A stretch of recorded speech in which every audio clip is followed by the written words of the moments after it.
Big Buck Registry's Big Buck Deer Hunting Podcast, episode number 114, Urban Deer Hunting Tactics, with special guest Dan Spencer, Des Moines, Iowa.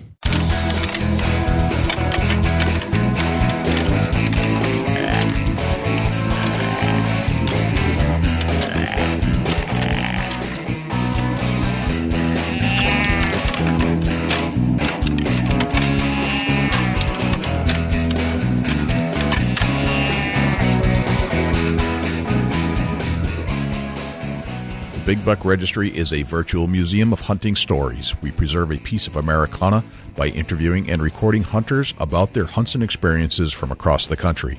And who knows, maybe we'll learn a thing or two along the way that'll help us take our hunt to the next level.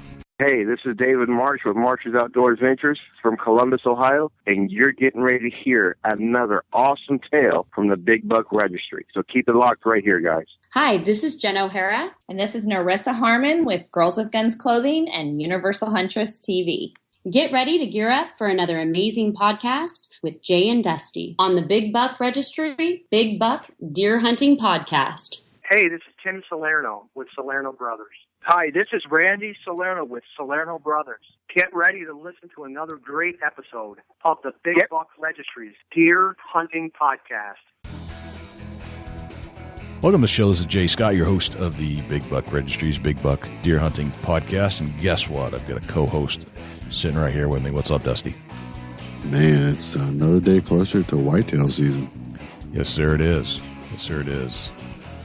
Have you ever hunted in a spot where you could actually see your car? Oh, absolutely. That's probably that's probably one of my favorite ways to hunt. I don't know why. Like, you know, I've talked to people like, man, they walk like way back in. And I'm not saying it's not good. Yeah. Don't get me wrong. But I swear to you, it seems like the closer to my vehicle I am, the more successful I am. I don't know why that is. I think it's just Ohio. It always seems to me like even when I've gone out in the middle of, left the vehicle in the morning and didn't even get close to it until well after dark, after hiking around 10 miles and coming back, seems like all the deer ran right by my truck anyway. So why did I hoof it 10 miles in? So I'll end up back there anyway. Right. Well, the thing is, I got a friend of mine who tells a story. They was down in Southern Ohio. They hunted really hard. They walked way back in, like 2 miles. Yeah. And they hunted all day. And like lunchtime, the second day, they decided to come out to eat their sandwich and just change it up a little bit, take a little break. And this is no kidding. They were standing there at the truck eating a sandwich on the tailgate. And like they looked up the road, and here comes one of the biggest bucks both of them has ever seen on hoof, right across the gravel road in front of them. And of course, your shotgun's sitting over on the tire beside the truck, so you don't have time to get the shotgun and try to make something happen. Right. All they could do was sit there and eat their sandwich and watch this monster buck just walk right across the road and ease down through the woods. Yep. I don't know. I feel that for me is walking way back in, you're disturbing more than you're actually it's worth. That's my whole thinking on that. And I could be completely wrong. But I feel that the deer watch you walk in if you go way back in. They know your pattern. They see you. No matter how stealthy you try to be, a deer is still going to know that you're walking in. Yeah. And 9% of the time, I walked right by some nice deer. And the reason I know I walked by some nice deer, I watched them stand up on the hillside that I walked in on. Right. I'm like, are you kidding me? I walked right by that buck on the way in here. Right. I could see the buck from the tree stand. Right. He got up and just slid over the other side of the hill. He knew I was there. Right. So now my theory is not to go too far. Whether it's a great one or not, years of trial and error, I feel that it's a great decision not to go all the way back to the back of the property. Yeah. Just because you seem like you disturb more than it's worth. And that's just personal opinion and a few years of hunting trial and errors. Yeah. If I walk clear the back and hunt, the deer don't come out in the field where they normally do. But if I stay up closer to the road, the deer actually come out comfortably. They walk out in the field. They come work their way up towards the road, and you usually get a shot. But that's just going off my theories of my areas. Well, I think there's something to be said for that. I mean, we know for sure that the whitetail's biggest defense mechanism is its nose. It can smell. Right, absolutely. But I think a very, very close second to that is a whitetail's ability to just not move. Period. Right. stillness, just absolute stillness. And, it seems like if you walk clear to the back of a farm, there's got to be deer between your starting point and the back. Got to be. So therefore, you bump a few. And that sound you hear that freaks you out when you're walking in the dark of something crashing through the woods? That's right. That's not a squirrel. No. That's usually a couple of whitetails that you've bumped out of their bed, and they're now awake and aware, and they're knowing that you're there. Yep. You bumped them out of their bed. They're on the move. That's right. So then, just I don't know. Trial and error told me to stay out close to the road, not disturb the back of the farm. But then, that's my personal opinion. Right. Other people go clear the back and they harvest the monster. But my theory is stay out of where you normally see them. Let them come out comfortably. Let them work their way towards you, and you're going to get that shot if you wait it out. Right.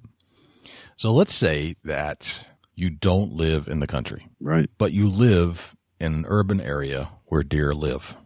Right. You still want to hunt them. And absolutely. What do you do? Well, we decided to turn to Dan Spencer, who's a urban deer hunter in Des Moines, Iowa, where there are lots of big deer running around. And we thought we'd explore the tactics around urban deer hunting. And I don't think that happens everywhere, but certainly in Des Moines, Iowa, it does. And it's a whole different bag of tricks that you got to bring with you to lay down the big one. So Dan reached out to us by email quite a few months ago. He's a fan of the podcast. He goes, "Hey, I got a really good topic for you." I said, "Yes, you do. That's a fantastic topic."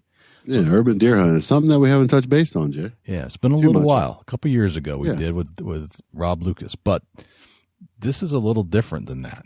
Rob was hunting in Connecticut. This is Des Moines, where you actually hunt, the parks where the people jog and hang out, and there are deer there too, and they have to be population controlled. And this is how you do it. It's going to be great for me because I'm getting into this. And once again, with the urban hunting, and you would enjoy this, Dusty, because 9 times out of 10, you can see your vehicle from where you're hunting if you're in an urban setting. Is that good or bad? I don't know, but I don't know.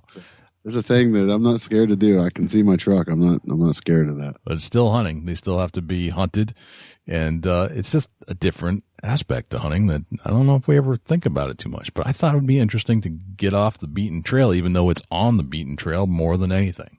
Right, absolutely. Let's get him on the phone. All right, let's get Dan Spencer. Dan Spencer, welcome to the Big Buck Registry's Big Buck Deer Hunting Podcast. How are you, sir? I am well. Thank you for having me. Well, I'm psyched, man. You sent that email to me a while ago, actually, now, and you said, "Hey, I got a great topic for you. I want to talk to you about urban deer hunting." And it's something we haven't talked about in quite a while. Last time we talked to Rob Lucas from Chasing Tail, and that was over 2 years ago, as my calendar reminds me, and it seems like it was yesterday, but it was quite a while ago. So I thought we should do this again, and I took you up on your offer. And the one of the things that you had, it kind of struck a nerve, is that you talked about proficiency testing in qualifying to hunt in urban settings. I thought that was interesting. I want to touch on that in a little bit. But first, I'd like to hear about you. Where are you from, Dan? I reside in Des Moines, Iowa. Excellent. And what's happening in Des Moines? Did you grow up there? I grew up very close to Des Moines, a suburb of Des Moines called Waukee. Okay. And moved away a little farther away, still in Iowa, but then moved back to Des Moines after I got remarried. And so I've been in Des Moines for, I guess, about 9 years now. Gotcha. And there are a lot of deer in Iowa, as I hear. There's a couple. Yeah, we got some pretty nice ones, too. One or two, yeah. Yeah. Excellent. So when did you start deer hunting? How old were you? Well, I was trying to think about this earlier. I think I was 18 when I got my first bow, and I shotgun hunted and bow hunted that year. And so from then on, I pretty much got into it myself. My father didn't hunt, so I just kind of self-taught. So I've been at it almost 30 years. 30 years. And time just flies by, doesn't it? Yes, it does. I was thinking about that, and now I feel old. Right. That's it's amazing how time flies when you just start thinking about all the things you've done. Oh yeah. And all the deer hunts you've been on, and you tend not to forget a single one. Right. So who was your influence deer hunting? It sounds like you didn't have family members doing that. What kind of turned you onto it? Well, my grandfather, he hunted. he never took me hunting. And then when he passed away, all of us grandkids had a chance to get one of his guns. So I got an old 16 gauge single shot, which I would not recommend anyone shooting unless they like pain, because it'll make your hand bleed and make your shoulder really hurt. Yeah. So I got that gun, and I started hunting with that gun, and I got really good with that gun. And a single shot's the way to start, I believe. But and my brother got a 22 and a shotgun, so we just kind of started that way. And I kept up with it. My brother doesn't hunt anymore. And so, yeah, I just kind of self-taught. I hooked up with a friend or two, and we just kind of went and did the deal. And that was it. Gotcha. Yeah. Tell me about the landscape and the topography where you live. What's it like? Just a lot of woods, a lot of fields, a lot of corn, soybeans, river bottom, rolling hills. It's flatter outside of town, but and where I live here in Des Moines, it's rolling hills. And I live real close to a public lake, and that's where I hunt a lot, is around that lake in the park. Okay. But, yeah, rolling hills, lots of woods and lots of fields. Okay. So, touching on the subject of urban hunting. Mm-hmm. Now, you live in an area that is populated enough to be considered urban, correct? Correct. All right. So, with that comes some greater responsibility. Yes. Because there are more people around. And right. The state sees it that way. Mm-hmm. So I guess you have to be more careful, but being more careful means you have to pass some tests to prove to them that you're safe enough to be Correct. Placed in their public woods, right? Correct. So tell me about that. How did you learn about this, and what's different about that than just the guy that wants to go hunting in the woods in the middle of nowhere? Well, I'll tell you, Jay, it's a lot of work to start, at least here where I hunt. It was not just, it's not easy to do. There's a lot of hoops to jump through. The first hoop you have to jump through, you have to take the bow hunter safety course. It's International Bow Hunter Education Foundation has that. And you have to take that and pass it, and take a bow hunter safety class and pass that. So that's your first step. And that's a one-time deal. You don't have to ever do that again. Okay. But then the yearly test is the proficiency test we're talking about, and you have to take that every year. And what you have to do with that, there's a certified places you go to do that. There's only 2 in Des Moines. Okay. And you have a certified instructor watch you take the test, and basically you shoot 10 arrows at 15 yards. Okay. And 10 arrows at 20 yards, and have to hit 80% within probably a 12-inch circle. Okay. And it doesn't seem that difficult to me, but no. I have seen people not pass it. Okay. And I've not passed it myself with my recurve. Gotcha. I just get real nervous in tests, and lots of people standing around watching, and so I failed myself. But I've seen people with compounds not pass either. Right. You have 2 chances each year to pass. If you don't pass your first chance, you can come back another time, the next day, next week, whenever, and try again. There's no practice shots. You come in cold, just like a hunting situation, and shoot cold. And so yeah, it doesn't sound difficult, and it's not really, but unless you don't take tests well. Right. Now, Dusty, this is a little bit like what you just went through. Yeah, absolutely, for sure. You know, I was going to ask you, how many arrows did you? Was there so many in, so many off? Explain how they scored that. Actually, I've heard two different scenarios. The actual rules themselves say 10 at 15, 10 at 20, 80% within the kill zone, the 12-inch circle. Some people say that means 80% out of all 20 arrows. So if you got all 10 in at 15 and 8 in at 20, you'd be good, or 6 in at 20, you'd be good. Some people say it's 80% of each. So 8 out of 10 at 15, 8 out of 10 at 20. Gotcha. And so yeah, 8 out of 10. That's the way that this other place in town does it, is 8 out of 10 at 15, 8 out of 10 at 20.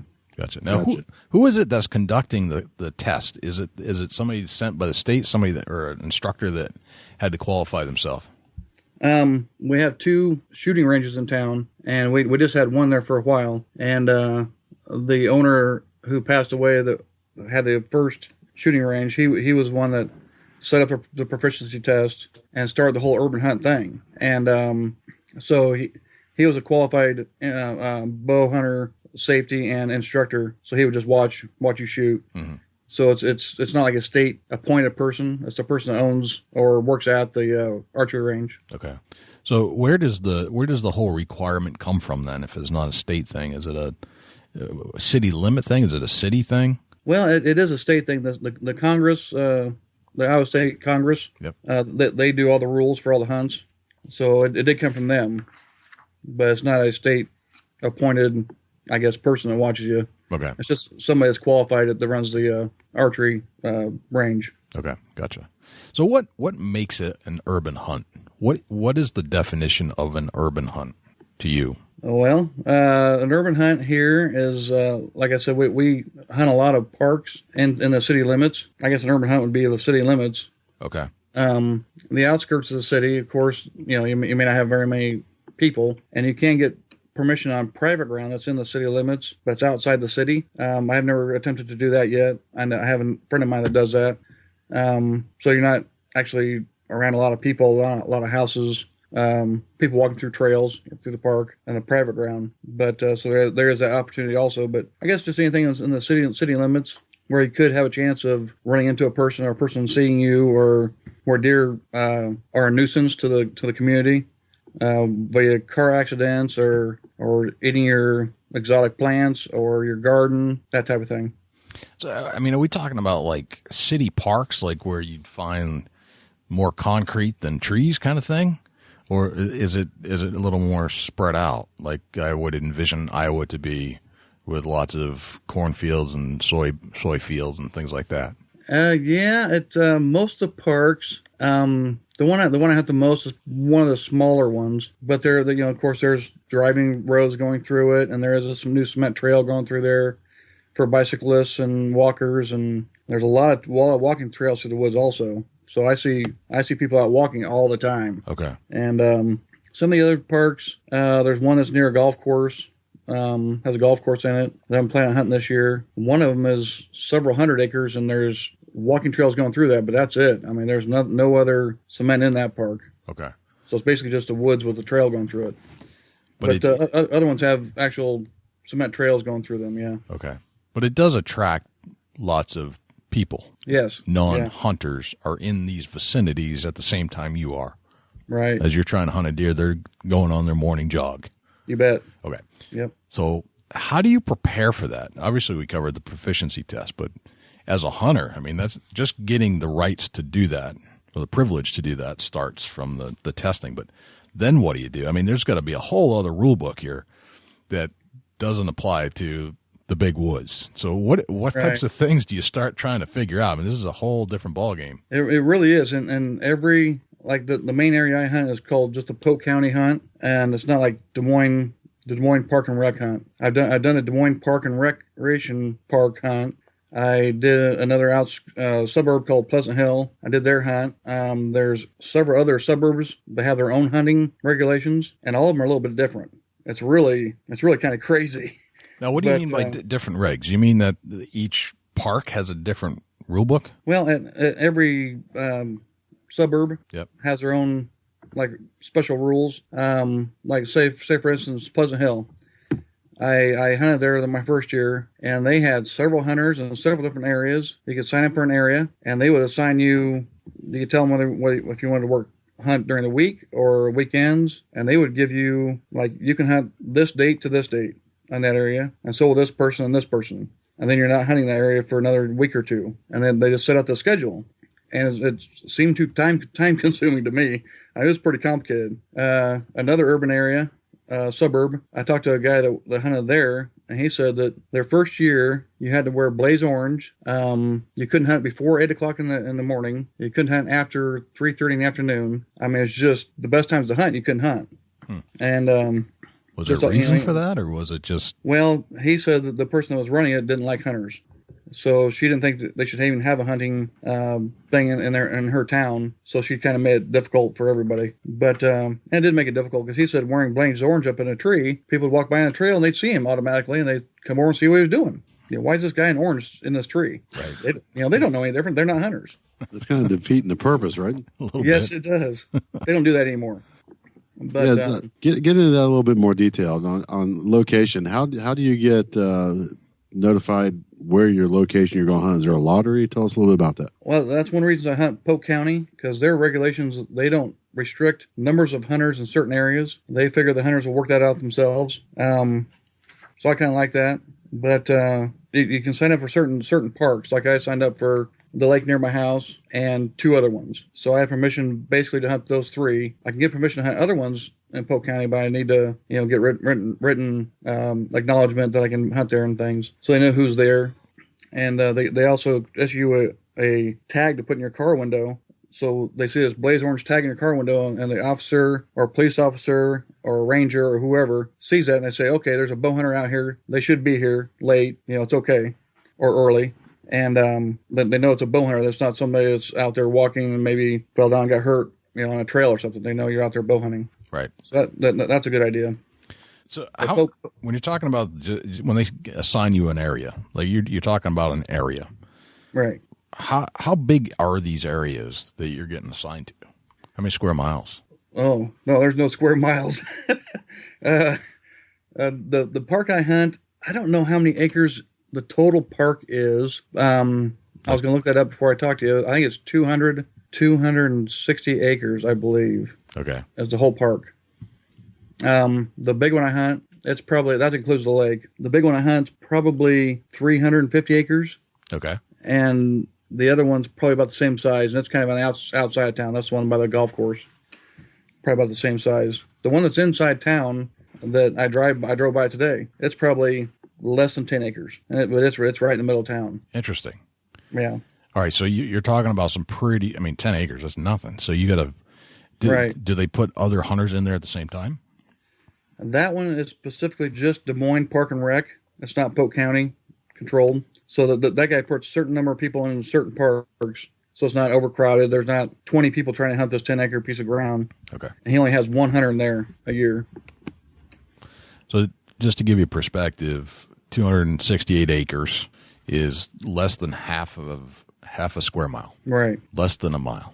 So yep. These are tight quarters. So who designates how many people are going to be hunting in one spot at a time? Is it the landowner? Is it the city? Is it the? Well, it just depends on the who you're talking about. Like the Des Moines Park and Rec, they dictate numbers of hunters. In Polk County, they say this 268 acre piece of ground, they can hunt in this area, in that area. They cordon off hunting areas, and they say as many people can go there as want to. So I've never seen more than 4 other people.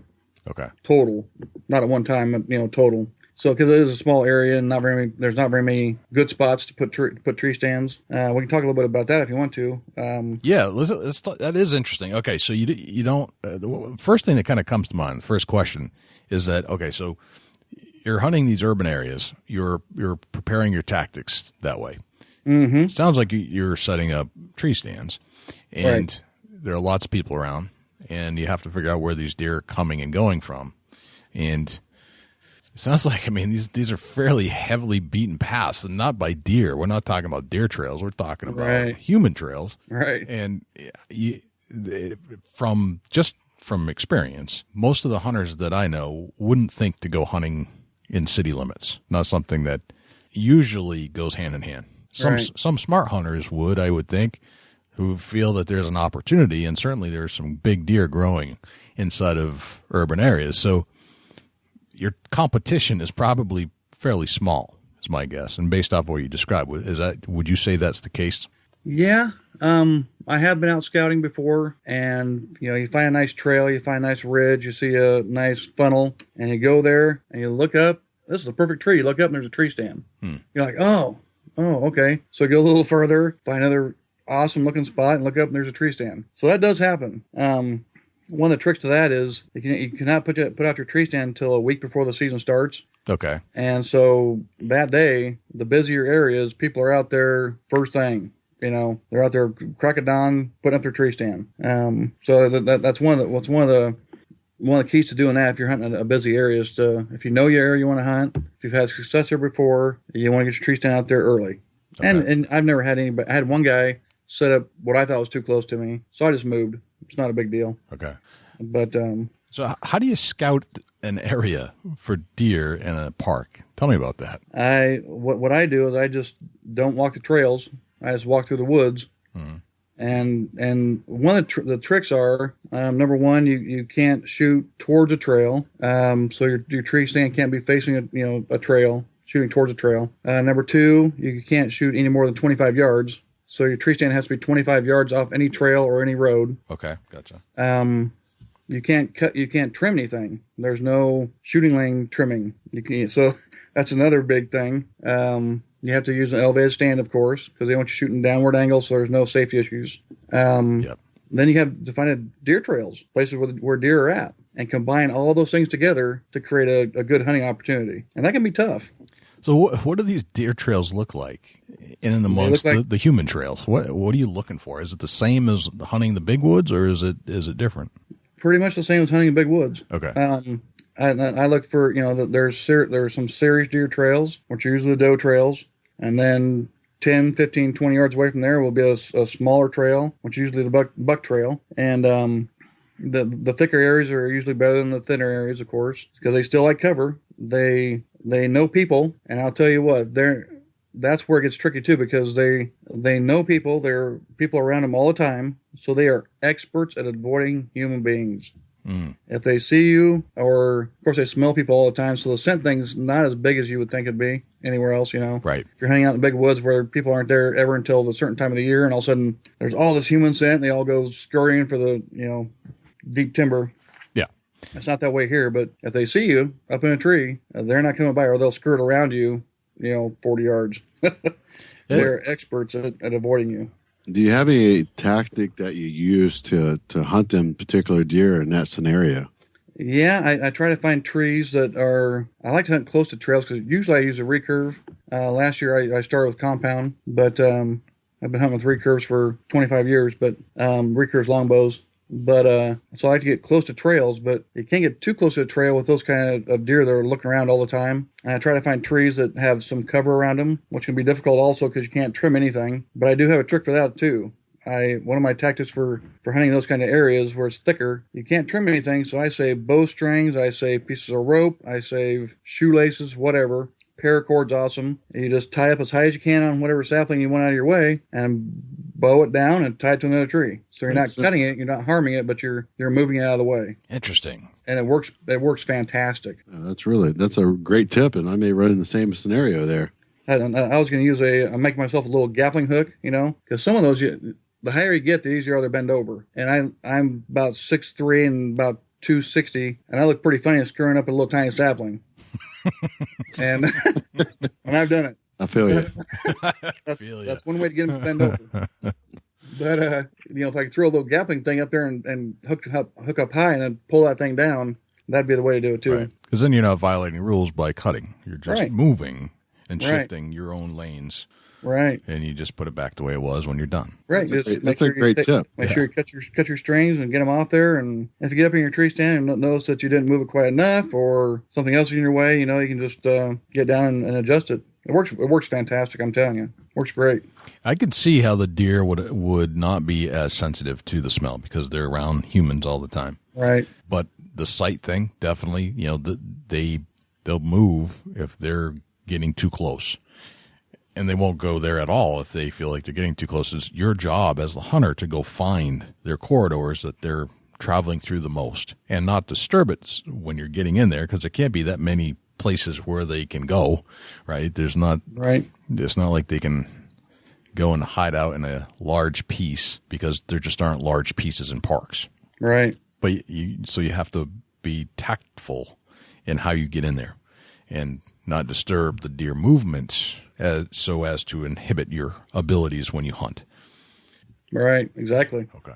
So tell me, is there a different move pattern with the urban deer that you're hunting? Do you notice that say you're hunting out in the country and you're hunting big timber and then you go in the urban, is there a different pattern that the deer normally would change up for the urban areas? It might depend slightly on the amount of human traffic there is. In the summertime when there's lots of people using the park, barbecuing and walking the trails and walking their dogs, it would affect the deer movement a little bit.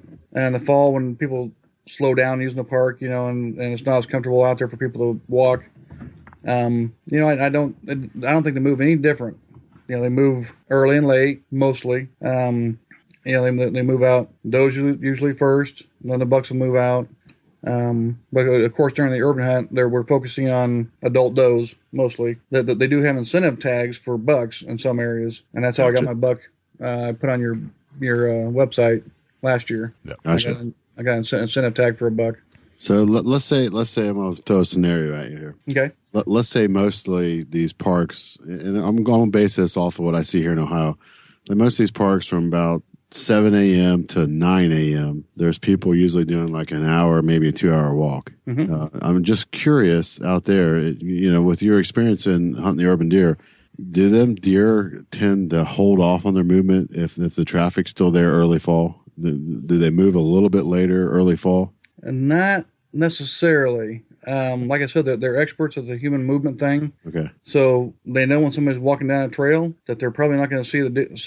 I'm a deer. Here goes a person down the trail. They're not going to see me. So as soon as they walk past, I don't hear them anymore or don't see them or whatever. I'm safe to move. That type of thing. It seems to me like that's the way it works. Okay, so they're still on the same feeding movement pattern, early morning, late evening. Right. It's just they're a little more stealthy about it. Right. Yeah, they can be stealthy too, for sure. Gotcha. Okay. There is an area I hunt a lot over here by the lake that there's a road that people drive down early and late just to see deer, and you don't see them all the time in this park. Some parks you drive through, you can drive through at 2:00 in the afternoon and see deer. There's so many deer. The park I hunt's not quite like that. I think we probably shoot out of that park maybe 10 deer a year. That's not a lot, but other parks they shoot 100. But So yeah, there is a road where people drive down just to see the deer, and so they know cars. They know cars aren't any concern to them unless they're out in the street. But yeah, other than that, just moving through the woods, yeah, they move just like any other deer. Right, for sure. Interesting. So Dan, tell us more about your setup. What other tools are you using in your bag of strategy points here? What are you using? What are you planning? How do you set up? Other than your tree stand, is there anything else that you put into your bag of tricks before you head into the woods?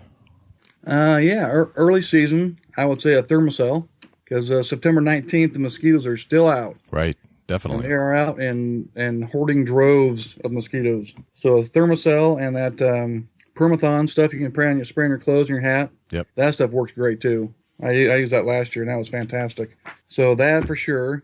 I do use deer calls. I like deer calls a lot. I do use scent spray for my boots just to make sure, I'm not when I'm not on a trail and there's maybe human scent somewhere where it's not usually there when I'm walking to my tree. I spray down my boots and stuff like that. That's about it. I don't use binoculars in the parks very much. I should probably, but that's not one thing I carry around because I wear glasses and it's just tough for me to use binoculars a lot. Okay. I would say a thermocell for sure. Okay. And deer calls. That's my main two things. Let's get into the deer call thing a little bit more. How do they respond? Is it what type of calls are you using, first of all? My favorite calls, the Hunter Specialties True Talker. That's by far my favorite deer call. Okay. And what kind of calls are you making on them? I do a lot of just doe bleats. Okay. And early season, some fawn bleats. Later on in the season, I'll use buck grunts because the does do like bucks during the rut, and so they'll come to a buck call. Actually, I've had it happen anyway, but mainly doe bleats just so they know that hey, there's deer out already. There's a deer over here, so it must be okay to move around. And I've actually had them come to the call also. So mainly just doe bleats, small doe grunts, that kind of thing. Do you feel like that's one of your most useful tactics of all the things that you try? I would say yeah. Okay. I would say yeah. Last year, I guess there was one time I used a buck grunt and didn't see a doe behind me, and it scared this small group of 3 does really bad, and they took off. So I didn't even take it out with me the next day. And I was like, okay, if that's the way we're going to be, and it was January. It was actually December 31st. When I did that, then the next day is when I shot my buck, and he was in rut. I mean, he was rutting, and he was following a small doe. So maybe that's why those other does got scared by the buck grunt, because he was out searching for more does, and they didn't want to be bother by them probably. All right. It's you can use a doe bleat now to call in a doe. It's legal, right? You bet. It was supposed to be a joke. It was a joke, guys. Sorry. You're darn right, it's legal. Dusty will be here all week. Sorry, I guys. just flew in. Boy, are my arms tired. Yeah. All right. So this is the one question that's been I've been wanting to ask here. Mm-hmm.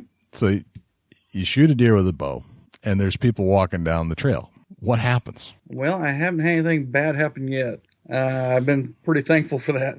There's been nobody nearby when I've shot a deer. Really? Interesting. Yeah.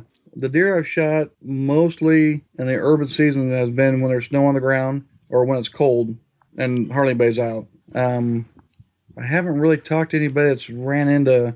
Oh, yeah, that friend of mine that kind of got me going in this, he's been doing it for about 10 years. He hunts the park up north where the golf course is at.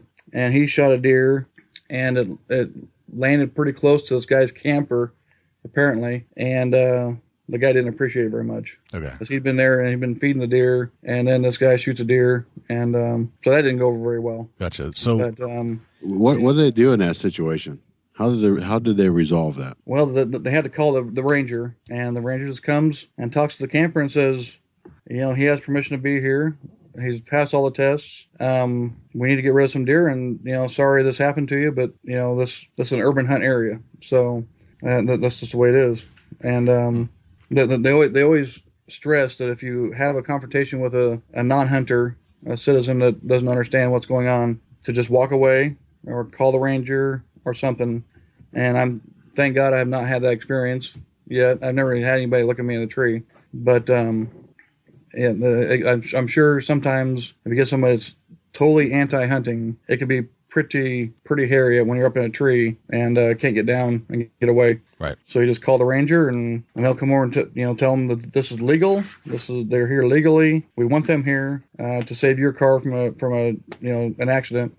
And but a lot of guys I talked to that have had people see them going out or coming back or in their tree, will stop them and say, "Hey, thank you for killing some deer because I ran into a deer last year with my car and it cost me $10,000 or whatever." Right. Okay, I'm going to ask a question here. You don't have to answer if you don't want to, but do you think this is something that's a kickback from insurance companies for these park hunts in Iowa? Absolutely. Okay. Iowa is the insurance capital of the world, I believe, and when you have populations of 150 deer per square mile, and we still have areas like that in Des Moines, that's a lot of deer, and you're going to hit deer with cars. And what started this whole thing was the insurance companies and the citizenry, said, "Hey, we got to do something because we're hitting way too many deer. They're destroying property. They're just wild vermin." And that's what started this whole urban hunt thing for Des Moines, was that kind of thing. So yeah, absolutely, I think insurance companies had a big thing to do with it. Interesting. That is interesting. So when you're dragging the deer out of the woods, or it's not really out of the woods, you're kind of just moving it onto the trail. Any interactions with anti-hunters or just people that don't hunt, dragging it down the trail? Is that the way you get them out, or you try to avoid that? The way I've done it, personally, I have a deer cart, and I'll put them on the deer cart and then cover them with a tarp. Yep. And take them out that way. And the ranger where I hunt at, he really appreciated that, because he said, I don't need the phone calls. And of course, you don't put them on the hood of your car. And he's had that happen before. A guy driving through the park with a deer on the hood of his car. Right. Not smart. Not smart doings there. But if you put it in your truck, put it in your car, whatever you need to do, and tarp it, the buck I shot last year, it died fairly close to the road, so I just drug it up to the road, pulled my truck up, threw it on the carry-on back, covered with a tarp, and we took off. Gotcha. So it sounds like you do take a couple little extra steps to make sure that you kind of blend into the background. Nobody really even realizes what's going on. Right. Yeah. You don't want to be obvious at all. You want the non-hunters to not be put off by it. Because I'm sure if people want to put up a stink, that they could put up a stink and might put a stop to it in some areas. Right. So it's almost like you're being as stealth, trying to avoid the human interaction, as you are trying to be as stealth hunting the deer that could potentially be harvested and then not upset the people that aren't there or that aren't hunting. Right, exactly. At least I am for sure. I try to avoid human contact at all points out there when I'm out there hunting. That makes sense. Are you allowed to videotape your hunts inside the park areas, the urban areas? Oh yeah, sure. You bet. Okay. Now, I was just curious. Here in Ohio, you're not allowed to video or take pictures inside the park area. Really? Huh. Yeah. That just keeps social media and the public light out of the mix. Oh, I suppose, yeah. The gentleman I mentioned earlier that he kind of started the whole urban hunt thing. He actually did videos, his own videos, and sold them DVDs years ago, and his son still does it. And I'm sure some of those are in-town hunts, Gotcha. Excellent. Well, Dan, I'd like to go on a hunt with you here and just see if we can walk through like the last 48 hours up to the kill and do a play-by-play on how you kind of approach the whole hunt and what happened, your most memorable deer hunt. And I'd like to make it a Des Moines, Iowa urban deer hunt, if that's cool. You bet. Cool. Dusty, you want to take the charge on this? Yeah, absolutely. What year are we going back to? Let's just go back to last fall. Last fall. Okay, let's get in like 48 hours before the actual kill shot and start with tell us a little bit about the area so we can get familiar of what kind of woods are you in and tell us about your tree stand set up and go from there. Okay. I was hunting over here by the lake by my house, and I'll go a little bit further than 48 hours. I hadn't been seeing deer moving in the area I'd seen them last year, and I had a tree stand up on a ridge, and I wasn't seeing the deer moving nearly like I saw last year. So I moved a tree stand down to the bottom by kind of a runoff creek area. It's not a creek all the time, but when it rains, it's full. So I moved my tree stand down there. And there was a real good trail going up through this real thick stuff. And my tree stand wasn't very high in the air, and the tree wasn't the best tree in the world, but it had a little cover. So I set that up there, and I made sure it was off the trail far enough, not facing the trail, all those other neat little rules you got to do. I had to cut a big bramble vine going up that tree so I could I had to pull it down. It was dead. So I just pulled it down and to get my tree steps up there. And of course, you can't use screw-in tree steps, so you have to use strap-on ladders or whatever you need to use. So I got it all set up about 48 hours before, and then I hunted it the next day and didn't see anything. I thought, well, shoot, I know there's deer down here because there's a good trail. When are they moving? So I set up a trail camera down there and actually hunted the next day. And that's the day I was there, and I was like, there's no deer. Where are all these deer at? And that's when I blew my buck grunt. I probably blew a little too aggressively because those 3 does were standing behind me, and they took off like a shot. But I was so happy because I was seeing deer. I can't tell you. It had been weeks since I'd even seen a deer out in this park. Was those deer within range when they took off? Yes, they were. I hate to say, yes, they were. They were definitely within 15 yards. Right. That's probably why they took off when I blew that too loud. But so I was like, okay, there are deer here. And in a park like that, they won't leave an area and be gone forever if they spook because it's a park. They're used to people, they're used to noise, they're used to whatever. And then they won't just vacate and never come back. So I knew there was deer there. So I was like, okay. So I went back the next day, and next morning was New Year's Day. It was cold. No snow, but it was cold. And first thing in the morning, here comes 7 does down the hill right towards me. And I hadn't seen a deer in this woods for 2 weeks, like I said. And I was getting kind of shaky because I was pretty excited. I actually had deer, and they're going to come to me. And if they crossed a human trail and kept coming on the trail where I was at, I would have a 5-yard shot. And sure enough, I wasn't going to wait for the biggest one to come down. Well, the first mature doe that came in front of me, I was going to shoot her. So the first mature doe came down, stopped, perfect. I drew back, let it loose, went right over her back. I was like, no way. I missed this deer 5 yards. and I just could not believe my first shot I even had last year. And I was just sick. I thought, okay, settle down. Those does, they didn't even run off very far because the bow I was shooting was pretty quiet and they didn't really know what happened. I thought I was going to be able to call them back, a couple of them. Sometimes, I don't know if you guys ever blow at deer. When they blow at you and they come closer to you. Yep. Sometimes you can get them close enough to shoot them actually again. No kidding. But they decided they weren't going to play around with me, so they walked back the way they came. But from past experience, I know that sometimes they'll come back within an hour. They'll come back down the same trail and check things out a little closer next time. But they'll come back down on the same trail. Interesting. So I thought, I'm just going to sit here. I'm seeing deer. Even though I blew the shot of the year, I'm just going to sit here and wait. So I did. And here comes, about 35 minutes later, here comes some does down that same trail. Not 7 of them, there was 3. And they came down, but they didn't come down quite the way the other ones did. They cut through the woods and through some really thick stuff. And in the meantime, I had seen some bucks walking down, over towards the road, and saw some other does over in some thick area. So I've seen a lot of deer. What time of day is this, Dan? It was in the morning. Okay. I would say I have it written down. My first shot opportunity was probably between 7 and 7:30. Okay. So by the time those other does came down, it was probably 8:30. And in between that time, like I said, I'd seen some deer actually on the road, walking down the road. In between me and the road, there's some really thick, really gnarly stuff, real brambly. I don't know how they walk through that stuff. I really don't. But saw some deer in there. So these 3 does came down. They walked to my left, and I was watching them, and they kind of kept going. And I saw another doe over there, just by herself, and she was a small doe. And I was like, okay, well, there's still deer moving around. It's getting to be 9 o'clock, and still a lot of deer movement. So I just stood there, and like I said, I had an incentive buck tag in my pocket still, because there's some real bruisers walking across through the park, as you can imagine. And I'd seen a lot of bucks early, but I didn't want to shoot just anything. So I still had that tag in my pocket also. And I noticed some other movement over there. I saw antlers. I was like, oh my.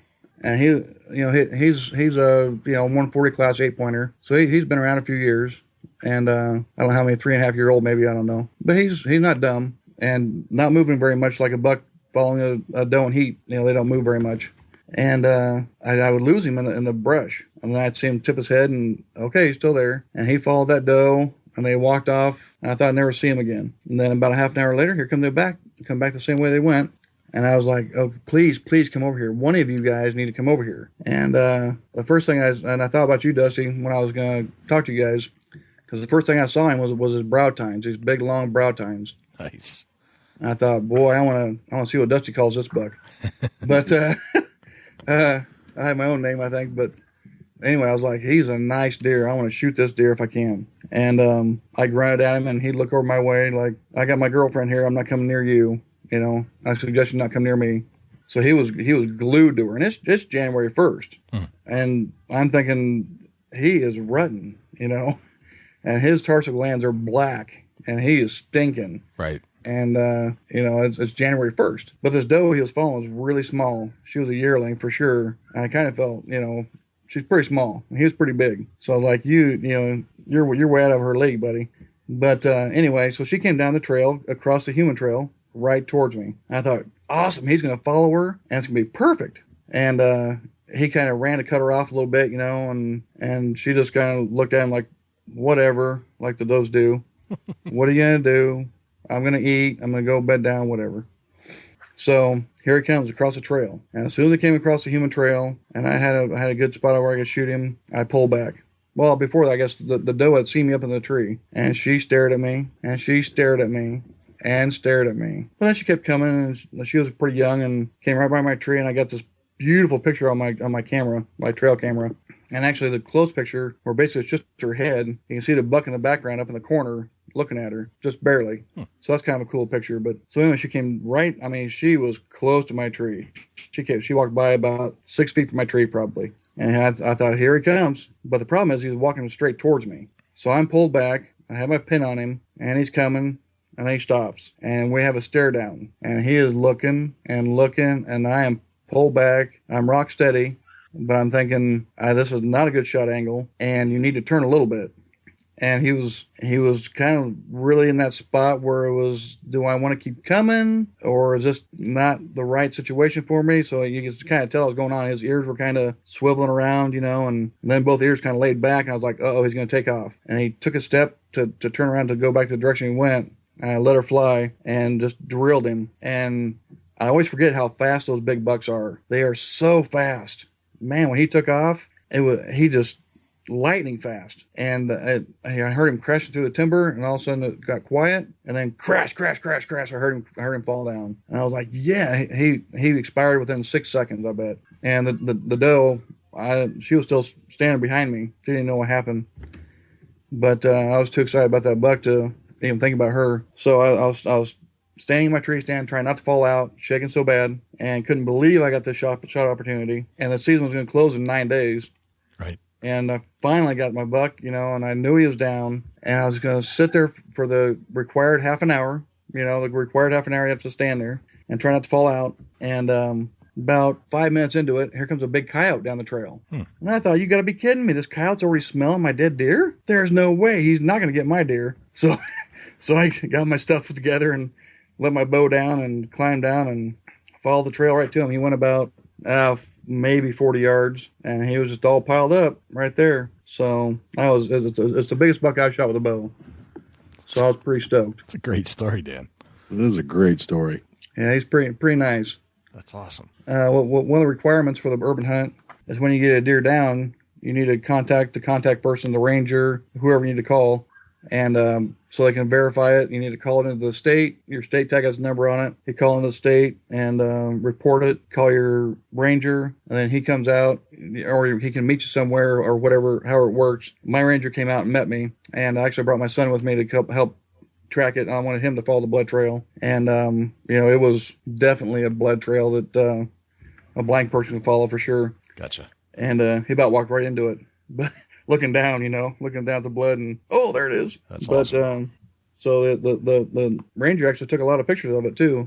So I expected them to show up in a Iowa Outdoors magazine or something maybe, but I hadn't seen anything yet. But so yeah, he stood there where we gutted it out and got the tag on it, and away we went. That's cool, man. That's really cool. Yeah, it was awesome. Yep. It was a good time. So can an out-of-stater play in these parks too? And no, you have to be a citizen. Yeah. Gotcha. Yeah, no out-of-state hunters for the parks. Interesting. That's sounds like that if you're in the state and you are a citizen of that state where this is occurring, you probably want to take advantage of this. A lot of guys do. I just read today that there was 196 proficiency tests given last year. 196 hunters took 202 proficiency tests. So either some of them failed and took it again, or some guys get proficient with more than one different kind of bow. Yep. You can be proficient with a compound, with a recurve, with a self bow, crossbow if it's legal for you. But so yeah, 196 hunters in the state. I mean the in-town hunt last year. So is this the only type of hunting you do, Dan? Is inside of city limits? Well, I've only been doing this. This is my third year. I started doing this because my private property, I had some awesome private property. I got a really good story for that too, if you want to hear one. But I had some awesome private property, but I lost that. She decided she wanted a local kid to come hunt. I had some public ground, but most of it's a minimum half-hour, 45-minute drive to get to it. This is, I can leave work at 3:30 in the afternoon, be in my stand by 4, So it's quick, it's easy. Me and my family eat a lot of deer. I process all my own deer, and we eat a lot of deer. So some guys that hunt, they might shoot a lot of deer, but they donate to the Hush program, the program where they can donate deer to feed the hungry. Right. So. And there's nothing wrong with that. No, that's awesome. But I kind of like to process my own meat. Oh yeah. Yeah, I'm with you. That's really cool. I think that's a fascinating whole story. Love that. Yeah. So yeah, I enjoy it. It gives me more time in the tree, which I love. If I don't have a buck tag in my hand, my first year, I just got to watch the bucks chase the does around and interact and stuff and not get nervous about it. I knew I couldn't shoot one. Yeah. And I saw some bruisers last year, and that was just a lot of fun. It was a lot of fun just to watch. Yeah. So it seems like this is just a tale, as I think a lot of us have gone through, is how can I spend more time in the woods and not have to travel too far so I can be in my stand quickly? Basically, that's the reason. That's my story, yeah. Yeah. No, I'm with that. Absolutely. So, Dan, tell me if you had like one book that you would recommend, what would that book be? Oh, let's see here. I know I've heard you talk to other people about their favorite book. I would say probably one of the traditional bow hunter books. Yep. On traditional bow hunting, the different equipment and that kind of thing. Yep. Yeah, there's a series of 3 of them. I would say one of those, probably number 1, because I'm at heart, I'm a traditional bow hunter. So gotcha. I'd say that's probably got the most influence on me. Yep. Okay. And if there's one item that absolutely drives you insane if you leave it in the truck, what's that one item? I would have to say my deer call. Me and my true talker. If I get my stand, I don't have my true talker on me. I don't feel complete. Feel a little naked. Yeah. Yeah. Yeah. I've Gotcha. used that thing a lot. Gotcha. All right. And give us your number one urban deer hunting tip of all time. Oh. I would say don't be afraid of the thick areas. Don't be afraid to go in where it's thick, and then use my tip about saving your short pieces of string or paracord or shoelaces or whatever, rope, and tying those branches back and tying that brush back, so you can shoot. Yeah. I'd say that'd be my number one tip. Get in there where it's thick, and don't be afraid of the thick, and tie that stuff back. Nice. Love it. Dusty, you got any other questions for Dan? How do you taste, Dan? They taste fantastic. They taste great. Do they end up foraging on different browse than what you would like in the country? I wouldn't say so. No. Probably a lot of the same forbs, same grasses and stuff, and then they make their way out to fields that are around. There's fields fairly close. I would say a half a mile probably, or within a mile of where I hunt. So they can go out to a cornfield if it's picked and eat out there, or soybeans, but they do a lot of browsing in the woods too. So that thick area is a good place for the browsing also, of course. Gotcha. Okay, cool. Well, Dan, this has been an absolute pleasure. I learned a lot tonight. I learned a lot about urban deer hunting that I didn't even know existed. And thanks for kind of painting that picture for us and filling us in on how that's done. You bet. It's been a real pleasure. I'm glad I've heard you guys' podcast a lot, and it's a real pleasure to talk to you guys. I'm glad you were able to be a guest. Okay. Thanks for joining us on the Big Buck Deer Hunting Podcast. You bet.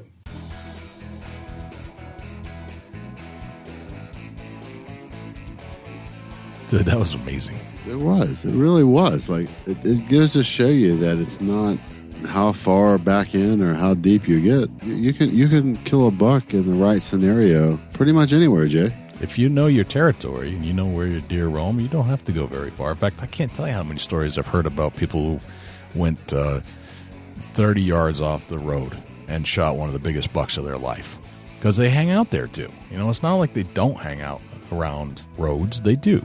Oh, yeah, no doubt about that. Right. But urban hunting, man, it's an interesting subject to me because it's a completely different style of hunting. Yes.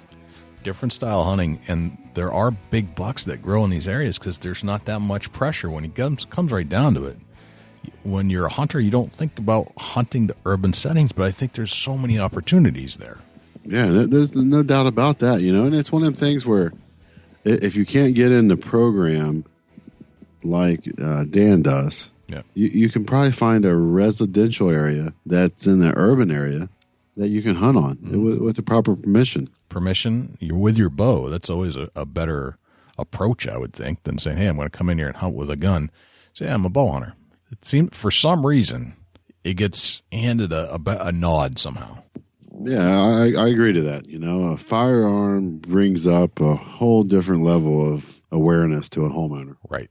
Saying I'm a bow hunter. Especially in a residential area. Right. There's something very classic and classy about being a bow hunter.